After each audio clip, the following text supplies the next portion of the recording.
Audio Jungle.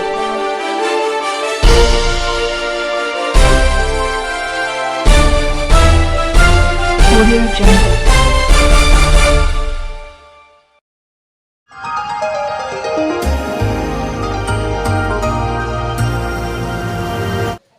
ఆశయాలు, సిద్ధాంతాలని, అతను సూచించిన సూచనలు అవన్నీ కూడా తప్పకుండా మనం అందరం పాటించి మన పిల్లలకి, మన ఫ్యూచర్ జనరేషన్కి అతని తాలూకా సందేశాన్ని మనం అందిస్తే మన కుటుంబ సభ్యులందరూ కూడా హ్యాపీగా ఉంటారు. ప్రపంచ శాంతికి కూడా అది ఉపయోగపడుతుంది.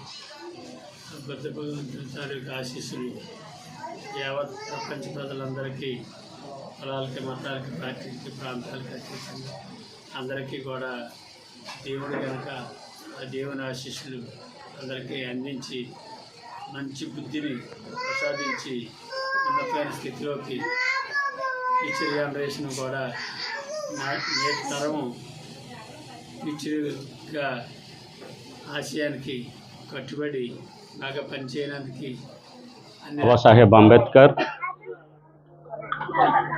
ఇతర మహనీయులకి బుద్ధ పూర్ణిమ సందర్భంగా పంచాంగ ప్రమాణం సమర్పిస్తూ బుద్ధం నమామి, ధమ్మం నమామి, సంఘం నమామి. బుద్ధ జయంతి శుభాకాంక్షలు అందరూ కూడా జై భీమ్. మిత్రులారా, ఈరోజు ఈ యొక్క చిన్న కాలనీలో బుద్ధ జయంతిని జరుపుకోవటానికి ప్రతి సంవత్సరం కూడా మీరు చేస్తున్న కార్యక్రమమే, కొత్తది కాదు. మనుషులు పుడుతూ ఉంటారు, చనిపోతూ ఉంటారు. పుట్టుక సహజమైనది, మరణం సహజమైనది. కానీ కొంతమంది ఒక చరిత్రను సృష్టిస్తారు. మనుషులు చనిపోయినప్పటికీ చరిత్రలో చిరస్మరణీయులుగా భూమి ఉన్నంతకాలం, ఈ నాగరికత ఉన్నంతకాలం వాళ్ళు చిరస్థాయిగా ప్రపంచంలో ఘనకీర్తిగా వినితికెత్తారు. ఎప్పుడో ఒక మహనీయమైన వ్యక్తి పుట్టి జ్ఞానోదయం పొంది పరినిర్వాణం చెంది ఈ మూడు కేవలం పౌర్ణమి రోజునే జరగటం చాలా గొప్ప విషయం, చారిత్రాత్మకమైన విషయం. ఇది ఏ మనిషి జీవితంలో జరగనటువంటిది ఈ యొక్క మనిషి విషయంలోనే జరిగింది. ఈయనేమి దేవుడు కాదు, బుద్ధుడు దేవుడు కాదు. అంబేద్కర్ని మనం దేవుడిగా కొలం.